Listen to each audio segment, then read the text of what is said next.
Prédire le prochain numéro gagnant sur la roulette. Cela a déjà été fait, et dans cette vidéo, je vais expliquer comment vous pouvez chercher des situations où vous pouvez le faire vous-même maintenant. J'ai envisagé de ne pas partager cette vidéo avec qui que ce soit. Je sais qu'il y aura certainement beaucoup de trolls dans les commentaires qui me donneront du fil à retordre, mais c'est quelque chose que tous les joueurs de roulette veulent savoir. Et avec plus de 10 ans d'expérience dans l'industrie du casino, depuis un croupier débutant jusqu'à un directeur de casino, j'ai des informations précieuses à partager sur le sujet de la prédiction du résultat de la roulette. Ce que je vais partager n'est en aucun cas facile à identifier et à mettre en œuvre. Vous ne pourrez pas vous approcher de la prochaine table de roulette et prédire le numéro exact. Le bol est sur le point de tourner. Mais si vous regardez cette vidéo jusqu'à la fin, vous serez beaucoup plus conscient des avantages potentiels et vous vous retrouverez dans une situation où vous pourrez avoir un énorme avantage sur le casino. Moins pour lui. Pour illustrer mon propos, voici une séquence des précédents numéros gagnants à la roulette américaine. 23, 8, 7, 14, 36, 10, 9, 4.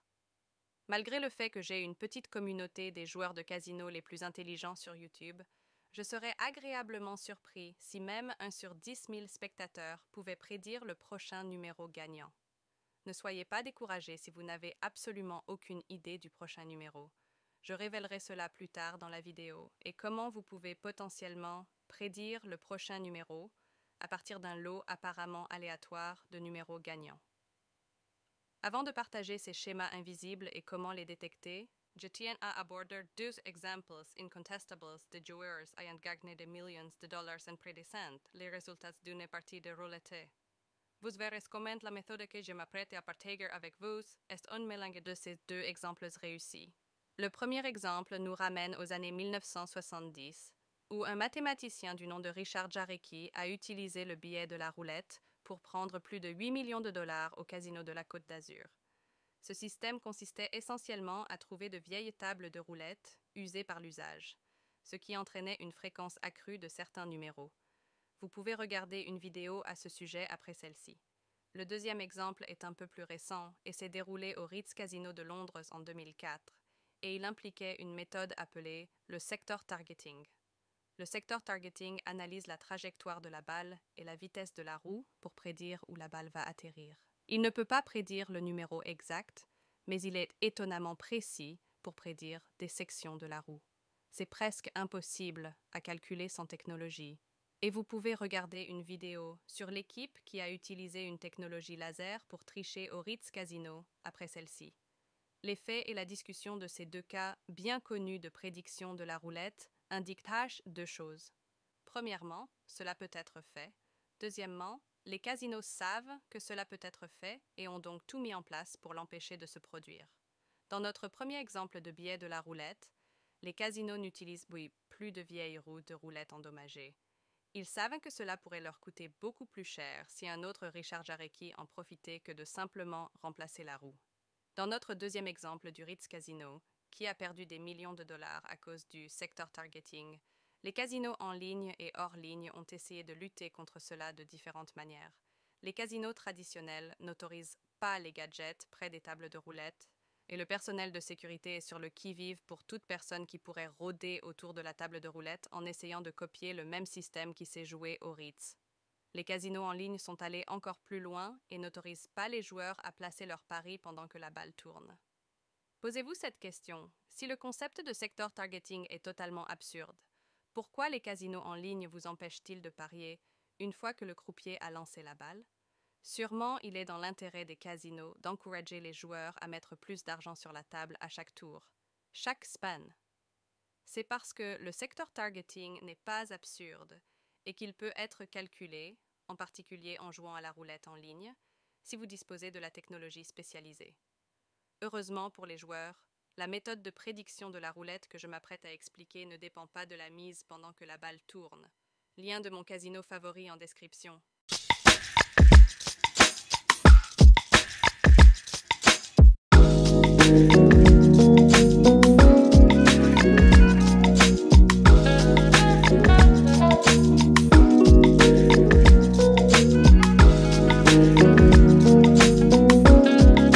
Heureusement pour les joueurs, la méthode de prédiction de la roulette que je m'apprête à expliquer ne dépend pas de la mise pendant que la balle tourne. Bon, maintenant que vous êtes familier avec l'histoire de Richard Jarecki et du Ritz Casino, voici comment nous les combinons pour découvrir les schémas de la roulette et faire nos propres prédictions. Nous allons trouver des croupiers de roulette biaisés pour nous aider à gagner avec des paris basés sur le secteur targeting. Avant que vous ne cliquiez sur cette vidéo, ou pire encore, que vous ne commenciez à me lyncher dans les commentaires, je ne parle pas de soudoyer les croupiers de roulette pour qu'ils placent la balle sur nos numéros gagnants préférés. Je parle d'identifier le biais d'un croupier lorsqu'il fait tourner la balle et d'exploiter cette situation. Vous vous demandez probablement comment nous allons faire ça. Laissez-moi vous expliquer avec une autre histoire, mais celle-ci n'est pas disponible sur Internet. Cela m'est arrivé au cours de mes premières semaines de travail en tant que croupier de casino, lorsque j'avais 21 ans. Je travaillais sur un bateau de croisière en tant que croupier débutant. Quand j'ai commencé, je n'étais pas très bon. J'avais une superviseure qui était très exigeante. C'était une vieille superviseure roumaine qui avait vécu et respiré les casinos pendant plus de 30 ans. Elle savait tout ce qu'il y avait à savoir sur les casinos et les jeux, et elle voulait s'assurer que je sache à quel point elle était plus intelligente que moi. Chaque jour, je me sentais tendue alors qu'Isabelle se tenait au-dessus de moi et scrutait chaque erreur que je faisais, et pour sa défense, il y en avait pas mal. Un jour, alors que je dirigeais une partie très ennuyeuse de roulette où c'était simplement un vieux couple plaçant des mises minimales sur les chances extérieures, Isabelle a attrapé une carte de roulette et a commencé à dessiner dessus.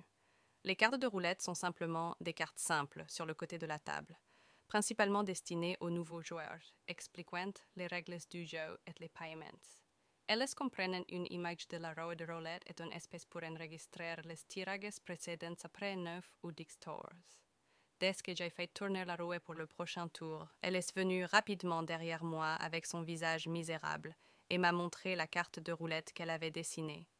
J'ai regardé en bas et elle avait mis en évidence une section de la roulette avec son crayon. Alors que la balle tournait, elle a tapoté la section qu'elle avait mise en évidence sur son papier. Son visage est passé de sa moue misérable habituelle à un sourire presque malicieux. La balle a atterri, et sans surprise, c'était dans la section exacte qu'elle avait mise en évidence. J'ai payé le vieux couple leur gain et je me suis tournée vers Isabelle, avec un air perplexe, et j'ai demandé « Comment savais-tu ça ?» Pour la première fois en 2 semaines que je la connaissais, elle a ri et a plaisanté en disant « C'est mon sang gitan ». J'ai ri avec elle pendant un moment, principalement par peur de ce qui pourrait m'arriver si je ne le faisais pas. Mais quand elle a arrêté de rire, j'ai demandé sérieusement « Mais sérieusement, comment tu savais ça? Ou tu as juste eu de la chance ?» Impliquant qu'elle avait simplement eu de la chance équivalait à la frapper dans les parties intimes. Elle ne pouvait pas me laisser penser que c'était purement de la chance. Alors elle a expliqué que je devais changer ma façon de faire tourner la roue. À ce moment-là, je pensais qu'elle était juste méchante. Elle avait réussi à passer 2 heures sans me chercher des poux et maintenant elle allait me dire que je faisais mal tourner la roulette, simplement pour asseoir son autorité et me rabaisser. Mais ce qu'elle a fait ensuite a changé à jamais ma perception du jeu de la roulette et m'a donné la connaissance que seul un véritable vétéran du casino aurait, malgré le fait que je ne sois restée que 20 minutes à la table. Elle m'a sorti de la table de roulette et nous sommes allés nous asseoir à une table vide. « Regardez les numéros que vous avez remarqués », m'a-t-elle dit. Depuis que j'étais à la table, j'avais regardé l'écran où étaient enregistrés tous les tirages précédents. Je me souviens avoir regardé le tableau et être complètement perplexe. Il n'y avait pas de série de numéros rouges ou noirs, pas de numéros pairs ou impairs, pas de numéros chauds ou froids. Lien de mon casino favori en description. C'était quoi cette histoire? Pourquoi elle avait une telle rancune contre ma façon de faire tourner la roulette? Je me contentais de faire tourner la balle et de faire de mon mieux pour calculer les paiements. Cela s'était produit il y a plus de 10 ans, et pour être honnête, je ne me souviens pas des numéros exacts sur le tableau. Alors j'ai utilisé des numéros exemples pour mettre en avant le même point qu'elle m'avait fait comprendre. Revenons à notre série de numéros que j'ai mentionnés au début de la vidéo. 23, 8, 7, 14, 36, 10, 9 et 4. Que pensiez-vous que le prochain numéro serait? Maintenant, si vous avez la bonne réponse, je suis prêt à parier que votre QI est supérieur à 200. Vous avez travaillé dans l'industrie du casino ou vous avez de l'expérience dans l'analyse des croupiers de roulette biaisés. Il y a quelques réponses potentiellement correctes. Si vous avez répondu 3, 24 ou 36, je suis très impressionnée. Permettez-moi d'expliquer quelques facteurs que vous devez prendre en compte pour que cela ait du sens. Lorsqu'un croupier de roulette fait tourner la balle, il alterne la direction à chaque tour. Par exemple, au tour 1, la roue tourne dans le sens inverse des aiguilles d'une montre et la balle est lancée dans le sens des aiguilles d'une montre. Au tour 2, la roue tourne dans le sens des aiguilles d'une montre et la balle est lancée dans le sens inverse des aiguilles d'une montre.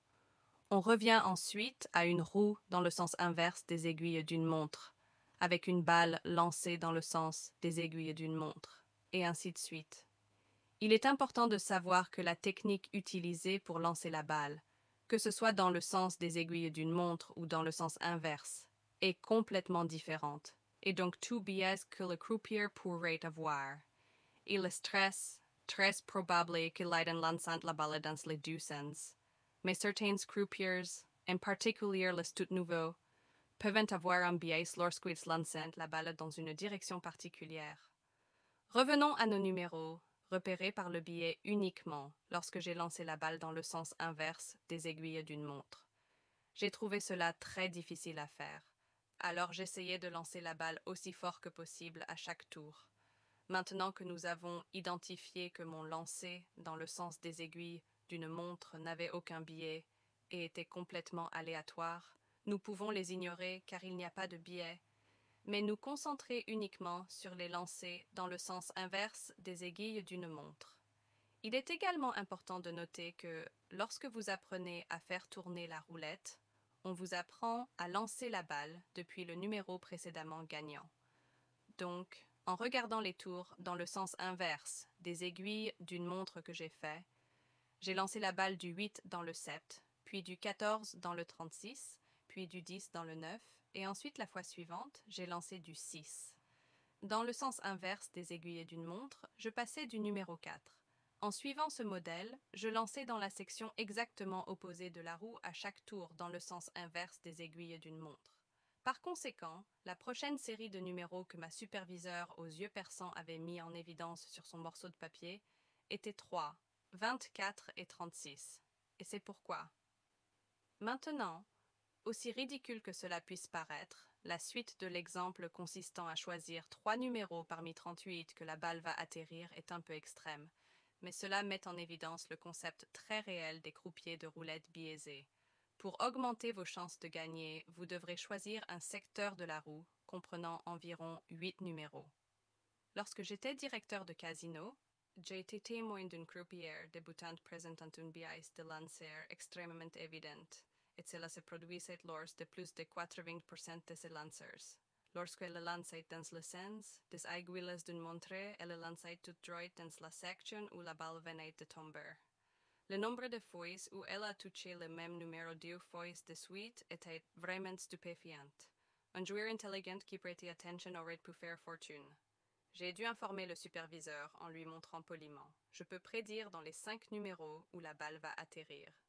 Et cela ne se produisait pas à chaque fois, mais c'était suffisamment fréquent pour créer un énorme avantage pour quiconque était suffisamment observateur pour repérer le schéma. Lien de mon casino favori en description. Certains biais de lancer seront beaucoup plus difficiles à repérer que les 2 exemples que j'ai donnés, comme atterrir exactement à l'opposé de la roue ou atterrir dans la même section. Il est tout à fait possible que certaines personnes atterrissent dans un quart de la roue, d'autres aux 2 tiers, et comme je l'ai dit au début de la vidéo, repérer ces schémas est loin d'être facile. J'ai également mentionné plus tôt dans la vidéo que je recommande en fait de jouer à la roulette en ligne avec cette méthode. La raison en est double. Premièrement, c'est là que la plupart des croupiers débutants commencent. Ils n'ont pas de responsabilités supplémentaires comme calculer les mises gagnantes et s'assurer que les joueurs ne trichent pas. Ils se concentreront entièrement sur le fait de faire tourner la balle aussi rapidement que possible. Deuxièmement, l'exemple que j'ai donné concerne la roulette américaine.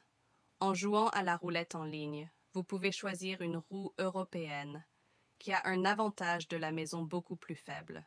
J'ai passé beaucoup de temps à trouver les meilleurs casinos en ligne pour jouer à la roulette en direct. Je ne peux pas promettre que vous trouverez des croupiers biaisés, mais je peux vous assurer que ce sont les meilleurs sur le marché, avec les meilleures offres de bienvenue, le service client, et qu'ils ont été audités et vérifiés par moi-même. Jetez un coup d'œil au lien dans la description pour voir par vous-même. Même si vous refusez les preuves que j'ai partagées dans cette vidéo et que vous êtes persuadé que le numéro gagnant à la roulette est totalement aléatoire, cette méthode de prédiction de la roulette ne peut pas vous nuire. Si vous croyez que c'est vraiment aléatoire, alors votre probabilité de gagner n'a certainement pas diminué en essayant de trouver un croupier biaisé. Si vous êtes intéressé à en savoir plus sur les astuces et les stratégies pour jouer à la roulette, regardez cette vidéo. N'oubliez pas de vous abonner à la chaîne et de liker la vidéo. Partagez-la avec un ami et peut-être que vous pourrez tous deux trouver un croupier biaisé pour prédire les numéros gagnants la prochaine fois que vous jouerez à la roulette. Lien de mon casino favori en description.